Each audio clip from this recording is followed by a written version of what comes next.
Bismillahirrahmanirrahim. Assalamualaikum warahmatullahi wabarakatuh.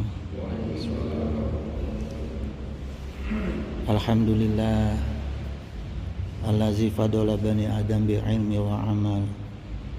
Wassalatu wassalamu ala sayyidina Muhammad wa ala alihi wa sahbihi wa man ihtada bi huda ila yaumil qiyamah. Amma ba'd. Raditu billahi rabba wa bi islami dina wa bi muhammadin nabiyya wa rasulah. Rabbana zadna ilman warzuqna fahman waj'alna minas sholihin. Amin ya mujibus sa'in. Hadratal mukarramin, sahib wal fudala wal mukarram, alimul wa ulama, Siyadatul kiram, jami'ul asatid wal mukarram wa mukarram qadatul mustama min santri on the street jenenge santri on the street wa ya ikhwani allazi yahduru fi masjid masjid nana Nurul Anwar hafidhakumullah wa riyakum.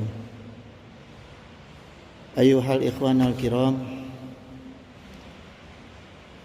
wa qala Nabi sallallahu alaihi wasallam al mu'minu lil mu'mini kal bunyani yashuddu ba'duhu ba'dan.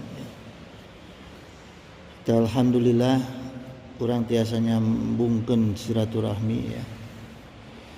Karena tadi Rasulullah SAW bersabda, seorang mukmin kepada mukmin lainnya, al-mu'minu lil mu'min, kalbuyani seperti sebuah struktur yasudu ba'duhu ba'don yang dibangun ya, struktur bangunan yang saling menguatkan. Nah, jadi kita bersyukur bisa silaturahmi malam ini. Kalau masalah banyaknya mustami itu nggak penting ya, nggak penting karena di dalam majelis ilmu itu malaikat tidak menghitung banyaknya jumlah yang ikut, yang hadir, enggak, tapi siapapun yang hadir tetap gitu, ya, dapat jaminan dari Allah. Gitu jamaah sekalian. Terus saya bingung nih ya, kita kupas aina perkawis ieu we tadi akan perkawis sabarnya Kang nya. Perkawis sabar urang kupas we. Urang bedah surat Al-Asr ayat 1 sampai 3. Bismillahirrahmanirrahim. Wal 'asr innal insana lafi khusr illal ladzina amanu wa 'amilus shalihat wa tawassaw bil haqq wa tawassaw bis sabr. Ya. Jadi punten ya Kang Ustad, sanes ieu sanes ngabi bisa gitu. Diajar aya lamun aya koreksi dikoreksinya Ustad. Janten kieu surat Al-Asr ieu diawali dengan huruf qasam, waw qasam. Jadi di mana ada huruf waw, ta, ba, kita huruf qasam upami pendak sareng keterangan waktu di depanna jadi maknana Allah bersumpah. Wallahi, tallahi, billahi, itu kalimat-kalimat sumpah. Ya, jadi kalau ada keterangan waktu di depannya ada 3 huruf tadi eta Allah bersumpah. Wadduha wal as ya wal fajri jadi itu kalimat qasam disebutna huruf qasam ya. Jadi pertama Allah itu sudah bersumpah wal as ya, demi waktu. Al asri ieu maknana bisa az-zaman, bisa umru ya, umur, bisa al waktu itu jam, menit, detik ya, hari, seterusnya itu waktu gitu. Nah, jadi Allah itu bersumpah dengan keterangan waktu. Kenapa Allah bersumpah dengan keterangan waktu? Karena gini jemaah, bagi kita manusia, waktu itu penting. Menjadi bagian yang sangat penting dalam kehidupan manusia. Kalau hewan nggak perlu waktu, jin apalagi, ya, jin malaikat tidak perlu waktu, tidak perlu ruang. Yang perlu waktu hanya manusia. Sekaya-kayanya manusia, kalau waktunya habis selesai, ya, mautnya selesai, gitu. Ya, jadi makanya Allah saking pentingnya surat iya, ya, maka Allah menggunakan keterangan waktu, sumpah deh. Dibuka dengan sumpah dengan keterangan waktu. Artinya memahami ayat ini, surat ini sangat penting gitu, ya. Innal insana lafi khusr. Gitu. Inaknya ini sini taukid. Huruf taukid. Jadi huruf yang menekankan, ya, pasti gitu, ya. Sungguh. Innal insana, lamnya juga innal insana lafi khusr gitu. Ya, innalnya ini taukid, ya, sesungguhnya. Kemudian insananya ini pakai alif lam, al insan itu maknanya li jinsi itu artinya seluruh manusia, nggak pilih-pilih, ya, baik dari bayi sampai nenek geus masih aya napas tinggal masuk, termasuk manusia. Jadi tidak dipilih-pilih manusianya di sini. Semua manusia, ya, mau ulama, mau ustadz, ya, semua manusia. Karena dengan alif lam lil jinsi ini maknanya. Ya. Kemudian ayat berikutnya, kalimah berikutnya, innal insana lafi. Ya, lamnya ini satu harokat, itu bimakna taukid. Lafi, fi-nya dua harokat. Ya. Jadi lafi hus ini artinya sungguh, ya, merugi.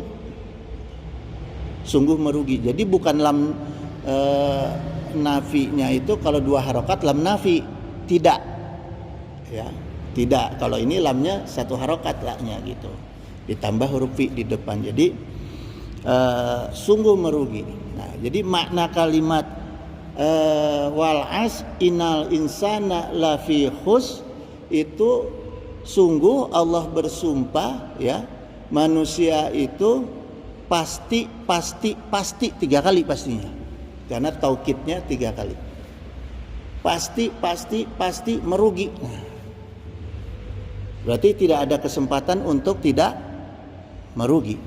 Seluruh manusia berkesempatan pasti rugi, ya, karena 3 kali Allah tekankan. Ya. Cuma di sini kalimat selanjutnya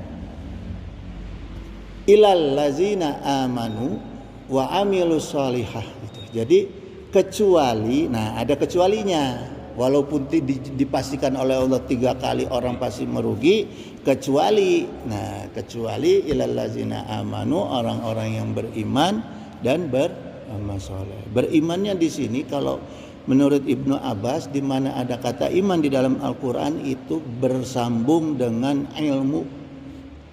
Jadi iman itu harus dengan ilmu. Tidak boleh asal iman tanpa ilmu. Karena maknanya nanti beriman ke keris. Harus pakai ilmu akidah. Ya, supaya imannya tidak sasar.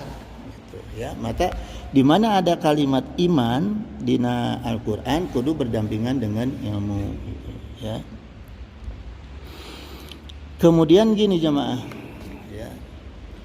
Tadi husrin ini, ya.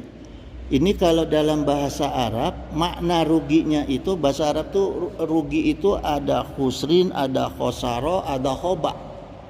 Ya. Kalau yang husrin ini orang yang merugi diakibatkan oleh husrin, hasar hus itu dari kalau khoba itu kan dari jiwa yang kotor, ya, faqad khaba man dasaha gitu. Dan dua kotor.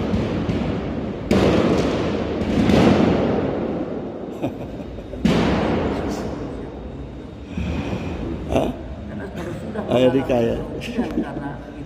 Gitu ya. Jadi kalau khusrin itu orang yang rugi karena berbuat kerusakan. Khusaro. Jadi kerusakan. Kerusakan misalnya gini. Maka di sini Allah katakan udah tadi pasti merugi, ruginya karena kerusakan. Manusia yang suka berbuat kerusakan dipastikan rugi. Ya rugi, kerusakan ya.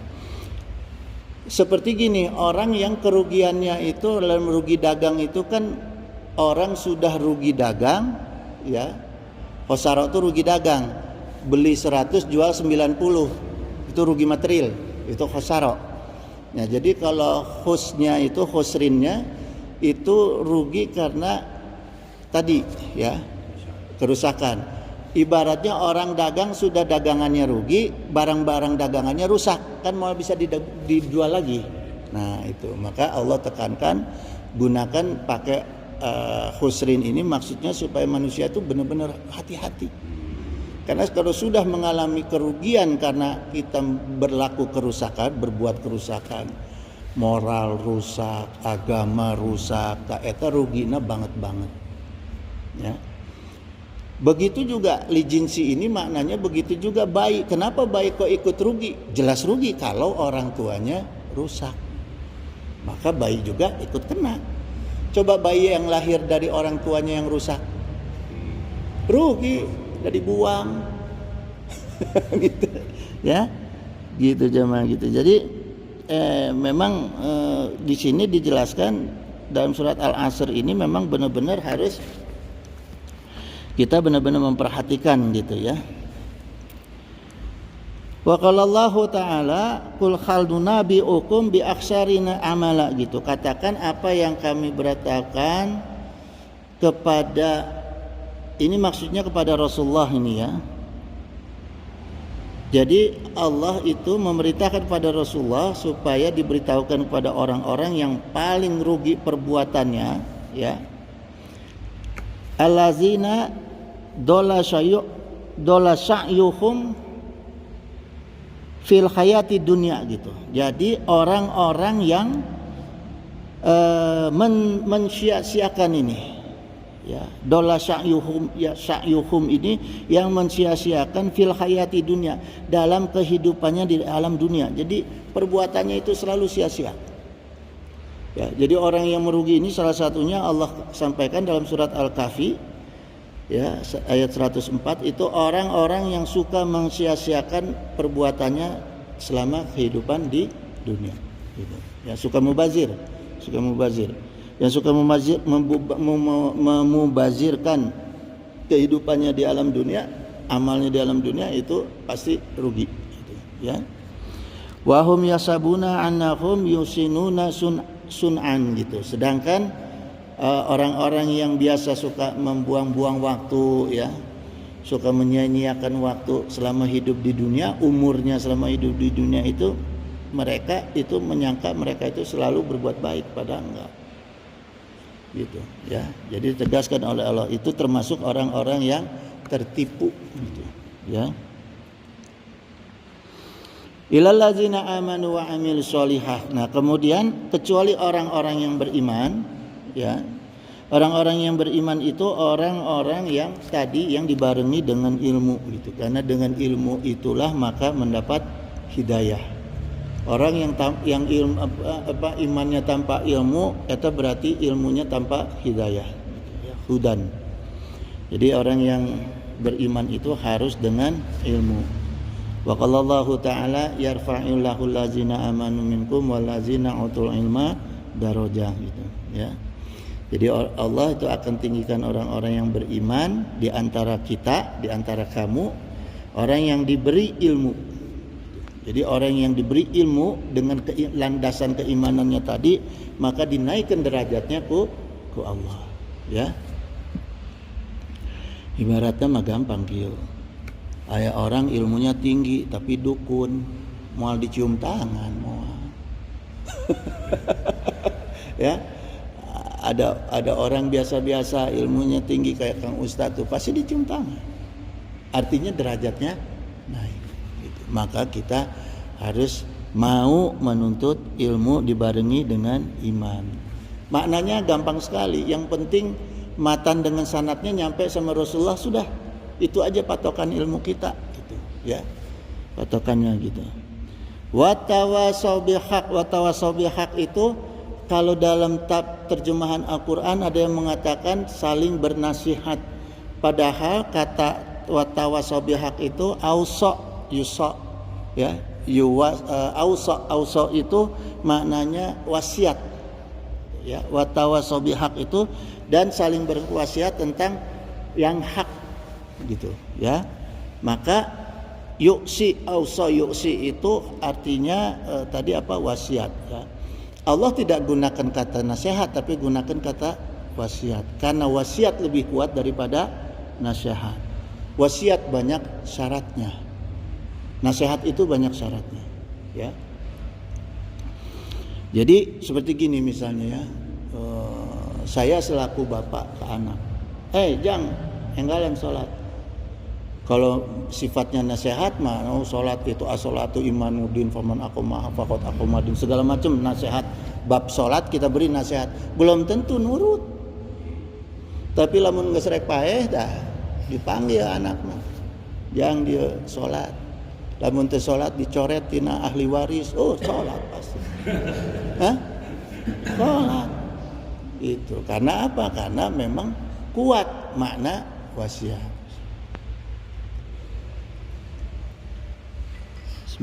Jadi perkara hak itu harus benar-benar kita dengan sifatnya wasiat, ya. Harus mau kuat dengan tekad yang kuat untuk menyebarkan kebenaran, gitu, ya. Watawasau bihaq. Nah, watawasau bihaq. Nah, ini bedanya gini jemaah. Ini saya baca dari pernyataan Imam Hasan Al-Basri, ya. Beliau mengatakan gini, yunsahu insanun akhira ma'a af'alika, gitu. Nasihatilah orang lain dengan perbuatan. Jadi beliau sampaikan kalau sifatnya nasihat itu harus dibarengi dengan perbuatan. Jangan cuma sekedar kalam, ya, harus dengan perbuatan. Wala tuhadirhum bi kalimatika, jangan kamu nasihati orang lain dengan kalimah, dengan perkataan, ya. Makanya Rasulullah itu uswatun hasanah, ya, karena Rasulullah itu memberi contoh yang baik, gitu, ya. Tidak hanya memberi contoh, tapi kata almarhum Zainuddin MZ bisa juga menjadi contoh, ya. Jadi ulama yang benar, ustadz yang benar bukan cuma ngomong, dia harus bisa menjadi contoh, gitu, ya. Bukan hanya sekedar, kan gini bedanya, ya. Kalau kita memberi contoh tuh enak gini, cara sholat nih, contohnya gini, takbiratul ihram, sujud, ruku, itu memberi contoh. Kalau menjadi contoh, dia selalu melaksanakan sholat supaya dilihat oleh yang lain, oleh jemaah, gitu. Maka itulah Rasulullah itu 10 tahun di Mekah berhasil membentuk sahabat, ya. Selama Rasulullah hidup itu dikatakan khairun nas, ya, orang sebaik-baiknya manusia di zaman Rasulullah. Karena apa? Karena Rasulullah bukan hanya memerintah tapi memberi contoh, ya. Dan satu lagi, Rasulullah dalam sejarahnya tidak pernah Rasulullah saya dengar atau saya baca Rasulullah itu mengeluh pada makhluk, pada sahabat. Ya, belum pernah. Contohnya dengan perbuatan. Ya, jadi apalagi mengeluh nggak pernah Rasulullah, gitu, ya. Jangan sampai misalnya punten-punten ininya aya dai, aya mubalik mengeluh, aduh, orang pulang kumaha ya bensin teu aya.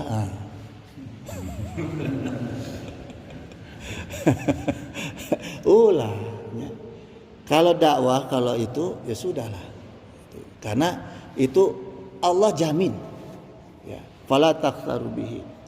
Jangan engkau jual ayat-ayatku dengan harga yang sedikit. Gitu. Jangan itu. Itu jemaah, ya. Terus wasiat ini, contoh wasiat yang pernah disampaikan oleh Rasulullah SAW kepada Sayyidina Ali bin Abi Thalib, ya.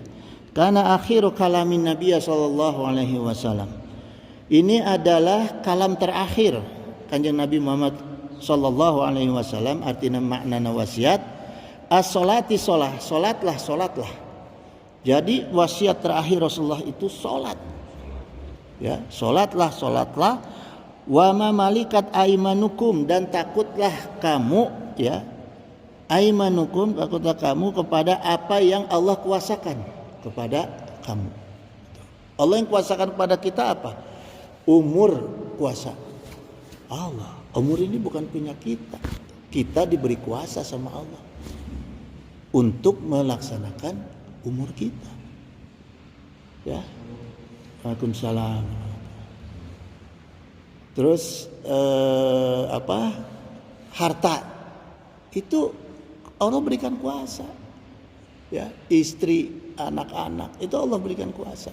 Bukan hak kita itu. Kalau kuasanya sama Allah dicabut, selesai. Iya. Titipan dengan kuasa beda. Titipan itu secara hukum lebih kuat dengan kuasa gitu. Ya. Kalau nitip kan Kang Putar ya nitip. Ya Kang dikuasakan ke abdi. Lamun nitip tekengin dianggap ku akang. Upami orang kuasakan akan boleh nganggo. Tapi sesuai dengan perjanjian yang ada di dalam kuasa tadi. Perjanjiannya tertuang dalam Al-Quran dan Sunnah. Dalam menjalankan kuasa Allah. Melaksanakan kuasa Allah. Nah ini yang Allah pesankan. Ini wasiat. Ya. Gitu. Dalam menjalankan umur kita. Itu kuasa ya. Jadi maknanya gitu. Kalau kita salah dalam melaksanakan kuasa itu berarti menyalahi kontrak. Kalau sudah menyalahi kontrak maka dicabut kuasanya. Kena sanksi. Gitu. Orang yang punya perjanjian kuasa dicabut kuasanya pasti ada sanksi. Kita juga begitu. Maka jangan heran orang tiba-tiba kaya tahu-tahu di penjara. Kuasanya dicabut, nikmatnya dicabut, nikmat hartanya dicabut. Orang kaya tahu-tahu tiba-tiba kebakaran. Cabut. Celaka patah tulang kuasa dicabut. Ya, maka ingat-ingatlah kita melaksanakan segala kuasa Allah kepada kita. Ya. Maka Imam Syafi'i rahimahullah qala lau tadabbaron nasu hazihi surata gitu.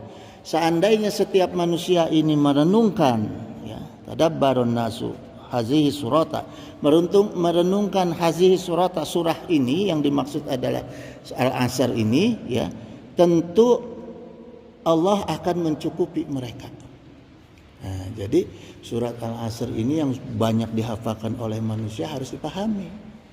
Kalau tidak dipahami, mubazir. Kalau dipahami, insya Allah akan menjadi kecukupan bagi kita.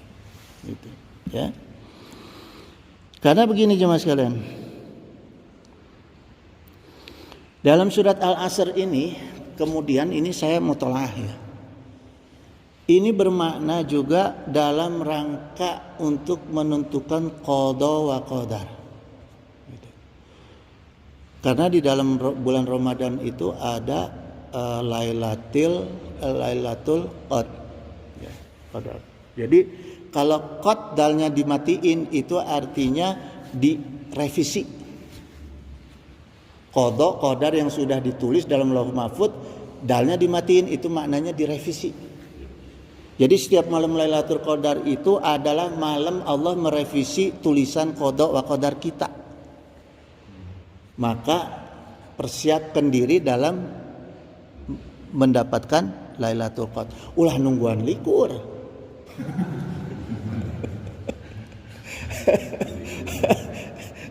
Karena apa? Al-qadar itu disembunyikan oleh Allah. Kalau nungguan likur keenakan atau persiapkan diri minimal dari bulan Rajab. Persiapkan diri, ya. Makanya bulan Rajab itu ada Isra wal Mi'raj gitu. Ya. Nanti pertemuan berikut saya jelasin deh, lebih jelas lagi, ya.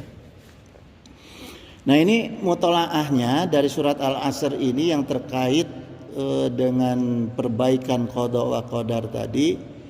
Mutolaah saya itu ada syarat, ya. Syarat dari hikmah dari surat Al-Asr ini, kalau dalil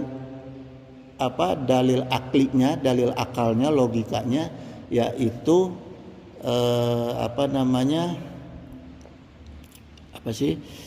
kualitas akseptabilitas ikhlas.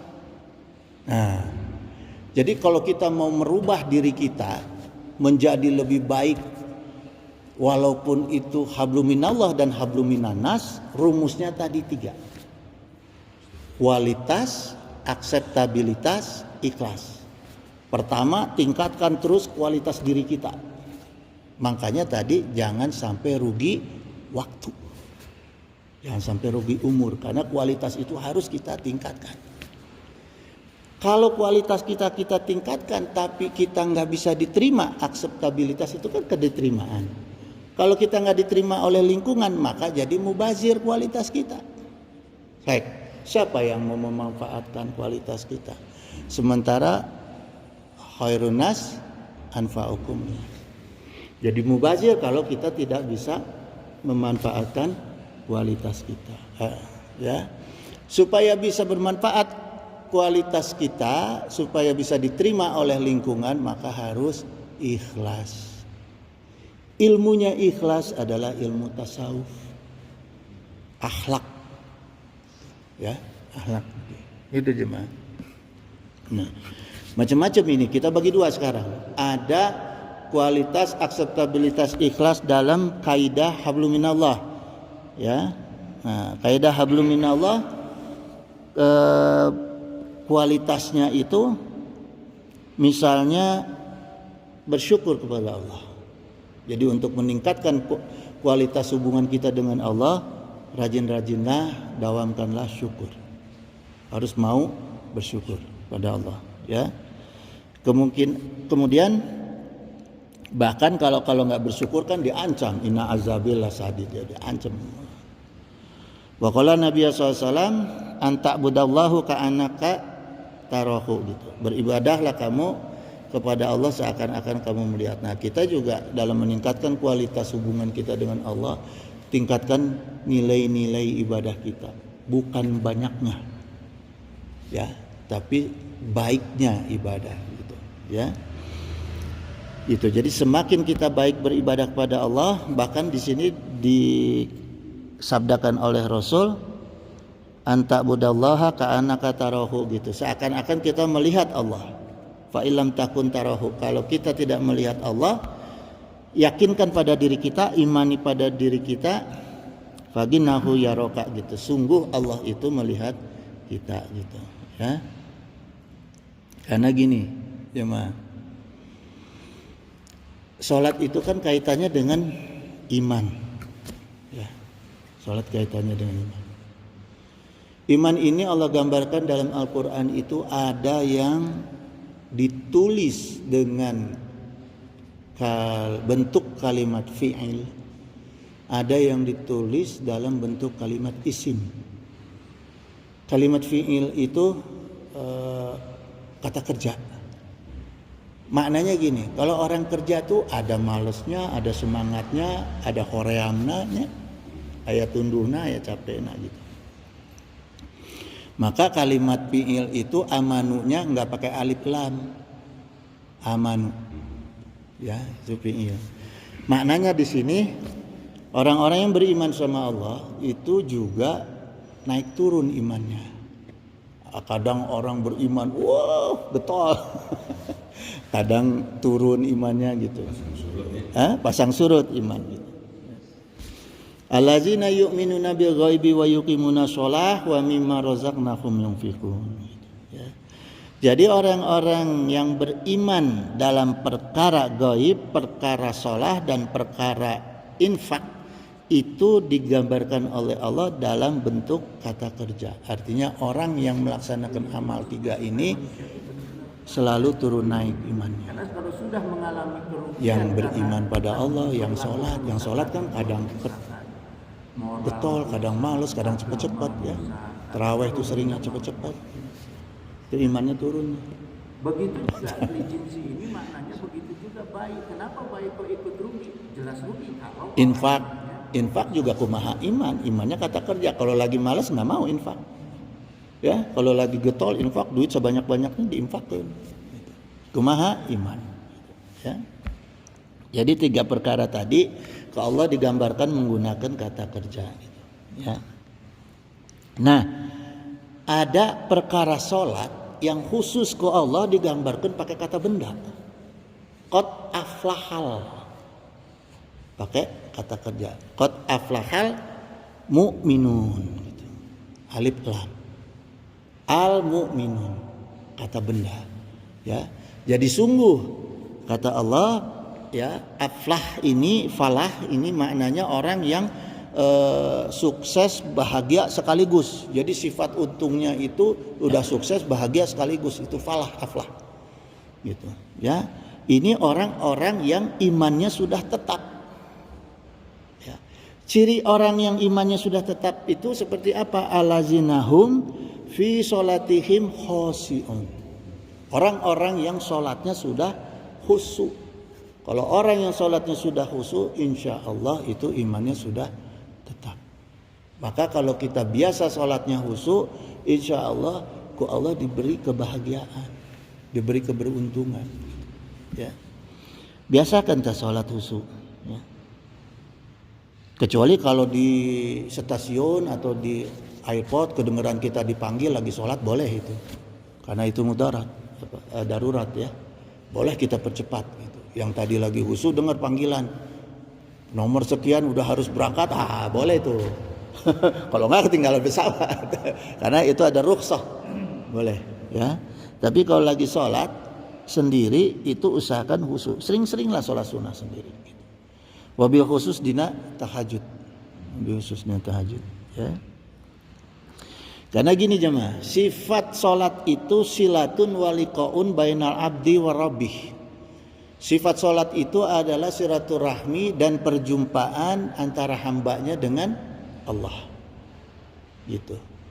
Cuma satu-satunya hamba yang diberi kesempatan untuk komunikasi dengan Allah itu hanya umat Rasulullah SAW. Ya, Kanjeng Nabi siapa? Yang disebut apa sebutannya Kanjeng Nabi Musa teh? Kalimullah ya, apa? Ya, yang bisa berbicara dengan Allah. Ya kan? Umatnya diberi kesempatan enggak? Enggak. Rasulullah diberi kesempatan bicara dengan Allah? Iya, waktu di Sidratul Muntaha. Umatnya dikasih kesempatan enggak?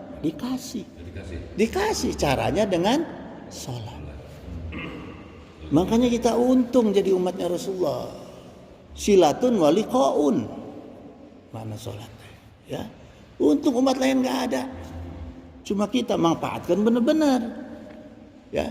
Satu-satunya nabi dan rasul menerima perintah yang dipanggil menghadap kepada Allah hanya Rasulullah dalam menerima perintah sholat. Yang lainnya mah pakai wahyu, turunkan.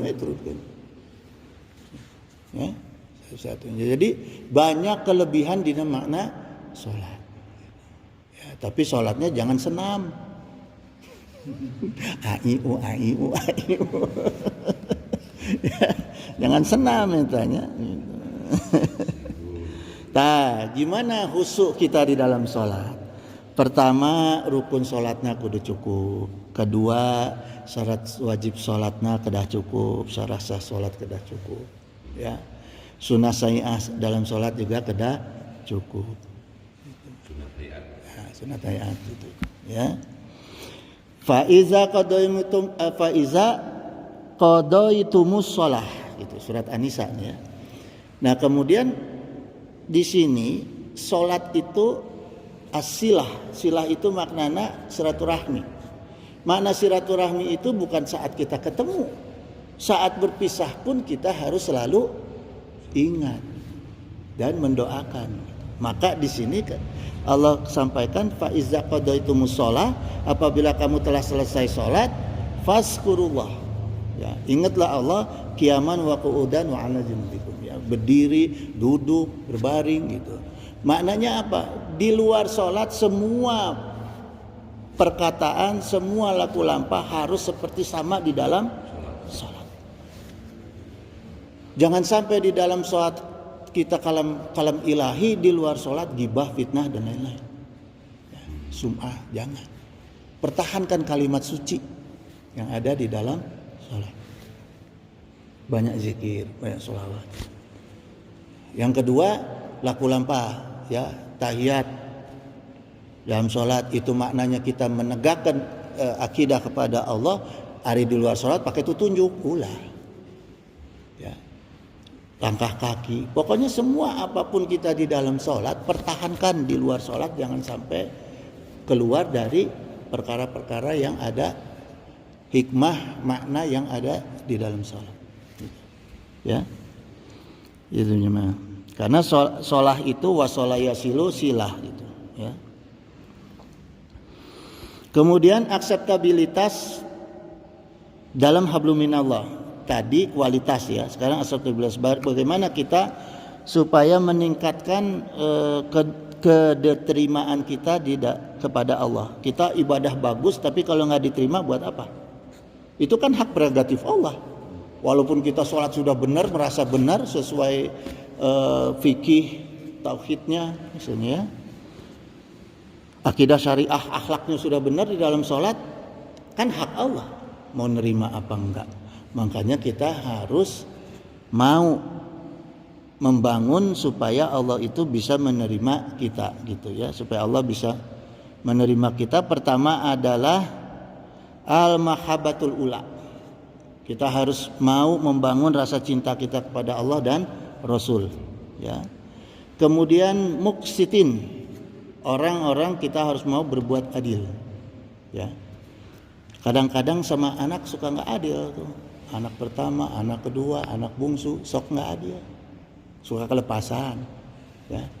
Istri pertama, istri kedua nggak adil, tapi saya emang nggak, cuma satu, ya. Jadi dimanapun kapanpun harus berusaha adil, ya. Yang ketiga sabirin, harus mau bersabar, ya. Yang keempat mutawakilin, kita harus mempertahankan tawakal pada Allah, ya, terus menjaga ketawakalan kita kepada Allah. Yang kelima mutatahhirin, harus menjaga kesucian diri, gitu. Ya. Kalau orang dulu itu, orang-orang ya ulama dulu, ya, itu dari bangun tidur sampai tidur lagi, alhamdulillah wudunya nggak pernah batal. Ulama dulu buat batal wudu lagi, batal wudu lagi, batal, gitu, ya. Wa qala Allahu taala. Nah, kemudian supaya kita diterima ibadah kita, sebaik-baiknya ibadah kita kepada Allah diterima oleh Allah, itu harus ikhlas, ya, harus ikhlas. Wa ma umiru illa liya'budullaha mukhlishina lahuddin hunafa, gitu. Jadi Allah perintahkan ini dalam Al-Quran supaya kita ikhlas dalam menyembah Allah, dalam ketaatan kepada Allah, dalam menjalankan agama Allah yang lurus, ya. Wa qala Nabi sallallahu alaihi wasallam, innallaha azza wa jalla la yaqbalu mina amal ila makana lahu khalisan, gitu. Sungguh Allah tidak menerima amal perbuatan kecuali yang ikhlas. Jadi bagaimana kita diterima oleh Allah, yaitu dengan ikhlas, ya, gitu. Nah, terus gini jemaah, tadi sudah menjawab ikhlas juga, ya. Dengan manusia nih, rumusnya kualitas kita dalam hablum minanas. Wa qala Nabi SAW, ya. Ini hadisnya ini singkat tapi padat, maknanya luas, disebutnya hadis jawami'ul kalim, ya. Hadis yang sifatnya itu singkat tapi luas, gitu. An Abi Dzar Jundub Junadah ya wa Abi Abdurrahman Muaz bin Jabal radhiyallahu anhuma an Rasulullah sallallahu alaihi wasallam qala ittaqillah haitsu ma kunta gitu. Jadi Rasulullah SAW bersabda bahwa bertakwalah kepada Allah dimanapun engkau berada, wa atbi'i sayyi'atal hasanata tamhuha gitu. Jadi setiap keburukan itu ikuti dengan yang kebaikan ya. Yang paling baik itu kalau kita habis lupa keburukan, misalnya ngomongin orang atau apa. Kadang-kadang kan ngaji lupa tuh ya, bawa nama seseorang gitu. Nah itu kan nggak boleh ya, itu keburukan ikuti dengan kebaikan. Nah kebaikan yang paling baik itu adalah sedekah, karena orang yang sudah mati itu minta diizin ku Allah dihidupkan ke alam dunia sebentar aja cuma untuk sedekah dan amal soleh. Masa kita yang masih hidup nunggu mati dulu mau sedekah? Ya gitu. Jadi yang paling baik adalah sedekah. Pokoknya ingat aja, kita dosa istighfar sedekah, dosa istighfar sedekah, tapi jangan dosa besar ya, hindari dosa besar. Maka itu sifatnya tamhuha, menghapuskan dosa-dosa itu ya. Wa kholihin nasa bi khuluqin hasanin. Nah, di sini kemudian pergaulilah manusia dengan akhlak yang baik.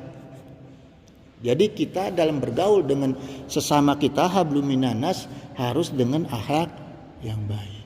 Jangan sentak sengok, pokoknya jangan jahil lah gitu ya. Wa qala Nabi sallallahu alaihi wasallam akmalul mu'minina imanan ahsanuhum khuluqan. Manusia yang paling mukmin, yang paling sempurna imannya, yang paling baik akhlaknya gitu. Kemudian wa iza qultum fa'dilu walau kana za qurba wa bi akhdillahi aufu gitu. Maaf. Apabila kamu berbicara, bicaralah yang sejujur-jujurnya sekalipun kepada kerabat, dan penuhilah janji Allah. Ya. Jadi ini gini maknanya jemaah. Kalau kita bicara itu harus sejujur-jujurnya, walaupun ke istri, ke anak. Gitu, ya. Kadang kan kita sama orang lain bisa tuh jaga jujur, tapi sama istri sama anak suka bohong. Gampang ngebohong, ke anak apalagi. Kadang-kadang nyuruh ibadah ke anak ngebohong. Ya, itu nggak boleh. Gitu. Karena harus jujur, apapun kondisinya kepada siapapun tetap harus jujur. Dan di sini wa bi ahdillahi aufu gitu. Dan aufu itu penuhilah janji Allah. Ya. Maksudnya gini jemaah sekalian. Setiap amal ibadah itu kan Allah akan beri janji.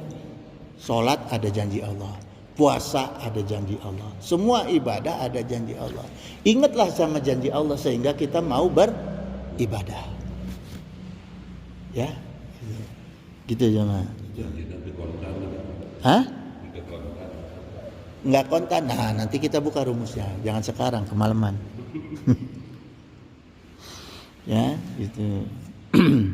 Nah, kemudian bagaimana kita supaya hablum minanas kita itu baik? Ya ayyuhallazina amanu kunu qawamina bil qisti gitu. Orang-orang yang beriman, kita itu diperintahkan oleh Allah supaya kita benar-benar adil. Ya, adil tadi. Kita aja rakyat disuruh adil, apalagi pemimpin. Ya, hati-hati gitu. Kemudian juga dalam surat Ibrahim Allah berfirman wa qala aidan ya wa ista'azana rabbukum, dan ingatlah ketika Allah memaklumkan ya la in syakartum la azidannakum la in kafartum inna azabi lasyadid ya. Jadi kita diperintahkan oleh Allah itu untuk bersyukur pada Allah ya.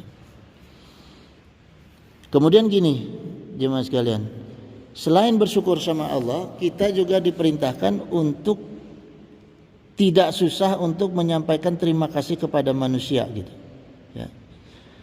Karena tidak akan diterima rasa syukur kita kalau kita tidak mau terima kasih pada sama manusia gitu. Itu kan kadang-kadang suka gitu tuh. Ya. Lagi butuhnya aja udah ini mah udah we.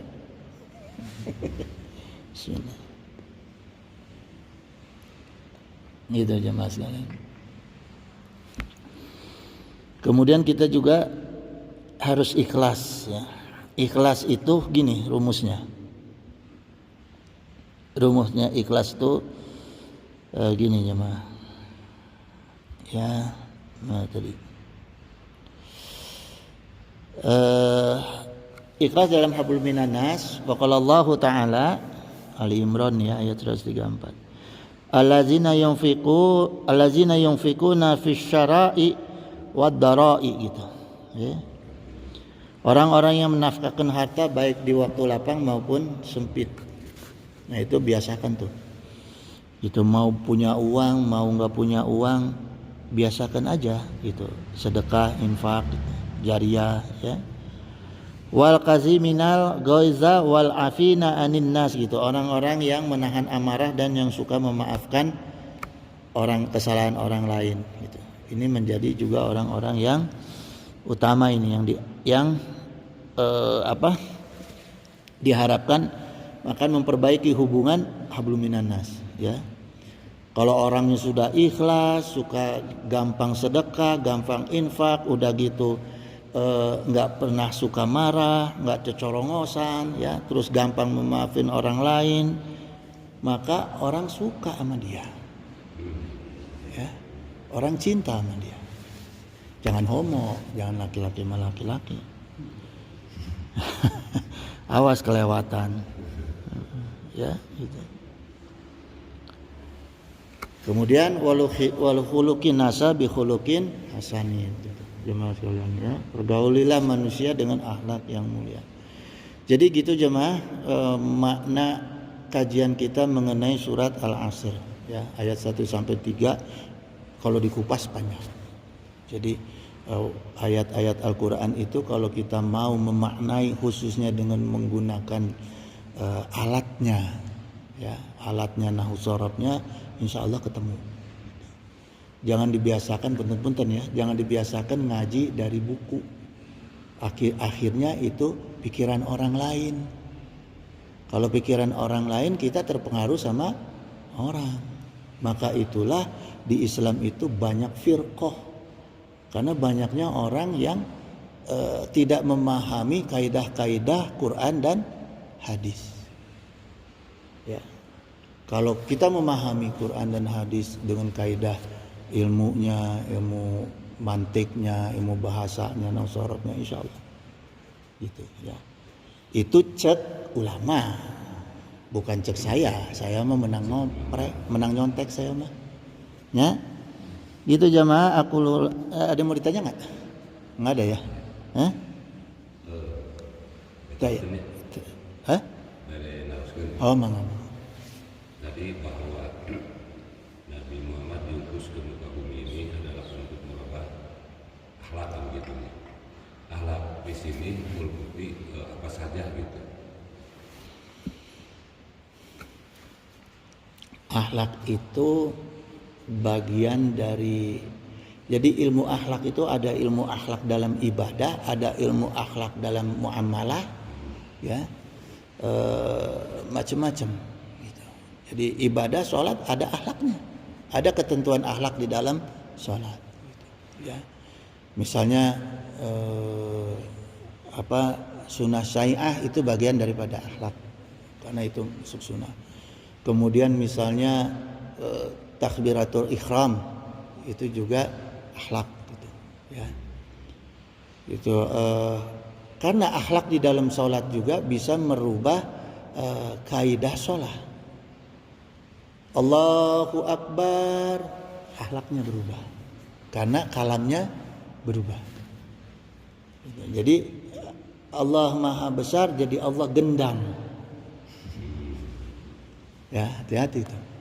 Jadi akhlak juga menyangkut dengan sifat akhlak perbuatan, akhlak perkataan, akhlak di dalam hati, ya, qalb gitu, ya. Itu juga termasuk bagian-bagian dari akhlak, amal perbuatan kita gitu, ya. Jadi akhlak itu meliputi perkataan, perbuatan, Amal ya sama hati. Ya. Makanya beda, hati sama akal beda. Ya. Kalau beda itu nanti suatu kesempatan saya kupas lebih dalam lagi, itu masalah bab tazkiyatun nafs, ilmu tazkiyatun nafs. Itu akal itu isinya akal itu adanya di dalam jiwa. Gitu, ya. Ruh dengan jiwa beda. Kalau orang meninggal kemana ruhnya? Atau gini, pertanyaannya gini, orang yang meninggal itu yang keluar dari tubuhnya apa? Ruhnya. Yang kembali bertanggung jawab kepada Allah apa? Jiwa. Karena kulu nafsin, nafs, bukan kulu ruhin. Kulu nafsin, kulu jiwa. Kenapa jiwa bertanggung jawab? Karena di dalam jiwa itu ada akal, ada kolbu, ada jantung. 3 komponen itu di dalam jiwa. Makanya jiwa itu bertanggung jawab. Semua kaidah-kaidah Al-Quran itu yang berkaitan dengan pertanggungjawaban kepada Allah, itu dalam Al-Quran disebutnya nafs, bukan roh. Ya, gitu. Allah memegang jiwa-jiwa orang yang tidur, yang belum mati dikembalikan, yang sudah mati dipegang terus, kan ada itu. Ya. Nanti kita kupas lebih dalam lagi itu. Bahkan sampai perjalanan manusia dari alam dunia, alam barzah sampai ke alam akhirat, beda tuh perjalanan jiwa dengan ruh. Beda. Kecuali nanti terakhir pada saat hisab kubro itu semua dijadiin satu. Jasadnya itu diisi dengan jiwa dan diisi dengan ruh nanti. Jadi jangan kita mengira nanti di alam nanti mah kita nggak bakal berasa itu karena udah terpisah jiwa sama ruh kita. Enggak. Nanti mah disatukan semua.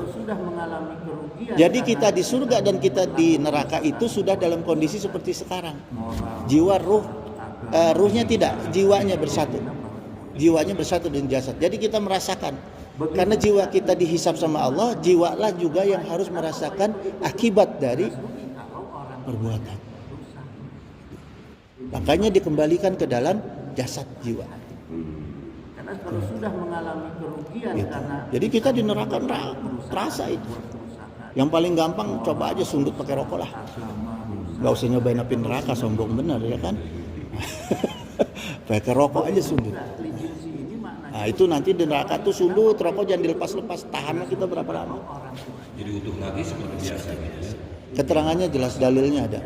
Nanti kita kupas kalau mau. Karena kalau sudah mengalami kerugian karena kita berlaku kerusakan, berbuat kerusakan, moral rusak, agama rusak. Gitu ya. Udah masih ada yang ditanya nggak? Begitu juga Innahu sami'un qaribun mujibud da'wa wa yaqdiyal haja subhanaka Allahumma wa bihamdika asyhadu an la ilaha illa anta astaghfiruka wa atubu ilaik. Wallahul muwaffiq ila aqwamit thoriq. Wassalamualaikum warahmatullahi wabarakatuh. karena kalau sudah mengalami kerugian karena kita berlaku kerusakan, berbuat kerusakan, moral rusak, agama rusak, eta rugina banget. Ya. Begitu juga jinsi ini maknanya begitu juga baik. Kenapa baik kok ikut rugi? Jelas rugi kalau orang Ikhlas itu gini ya. ini maksudnya supaya manusia itu benar-benar hati-hati. Saya agak-agak susah juga mendefinisikannya karena ini perlu dikupas secara bahasa ini. Ya. Mana kholisan ini. Saya boleh minta waktu nggak? Begitu juga jinsi ini maknanya Pertemuan berikut lah. Ini kapan mau ada ini pengajian lagi? Hah? Malam minggu lagi. PR-nya mengenai ikhlas saja. kalau sudah mengalami kerugian karena kita berlaku kerusakan, berbuat Soalnya kalau diterangin ini karena gini ya, kerusakan, eta rugina banget. Quran itu tidak bisa kita mengambil satu ayat, satu surah pun tidak bisa. Karena yang berkaitan dengan ikhlas itu banyak. Jadi kita harus benar-benar memahami mutolaah kalimat-kalimat ikhlas yang ada di dalam Al-Quran. Karena kita berlaku Gitu, kerusakan, ya. berbuat Karena sifat Al-Quran itu sibak, lihat, apa satu lagi tuh saya lupa ya. Jadi Quran itu ada, kita harus tafsir, ilmu tafsir Quran ya. Sibak, lihat, satu lagi apa tuh saya lupa. Jadi apa yang kita baca itu harus nyambung dengan apa yang ayat yang sesudahnya maupun ayat yang sebelumnya. Itu rumus tafsir dalam Al-Quran. Ya. Itu ada 3 itu, sibak, lihat, satu lagi saya lupa. Ya. Nanti saya mengenai ikhlas juga, makanya saya nggak berani menyampaikan sekarang karena takut nggak lengkap, takut nggak nyampe gitu. Akhirnya kita salah pemahaman. Itu yang nggak mau. Makanya tadi surat Wal-Asr ini saya jelaskannya menyangkut juga hadis-hadisnya, ayat-ayat Qur'annya juga masuk. Walaupun di situ kita hanya menerangkan masalah Al-Asr, tapi ada ayat-ayat lain yang masuk karena ada rumusnya. Gitu. Jadi dalam membuka kalimat-kalimat Quran itu ada rumusnya, rumus tafsirnya. Gitu. Makanya jangan asal baca buku. Kalau baca buku itu kan sepotong-sepotong. Jadi hoak.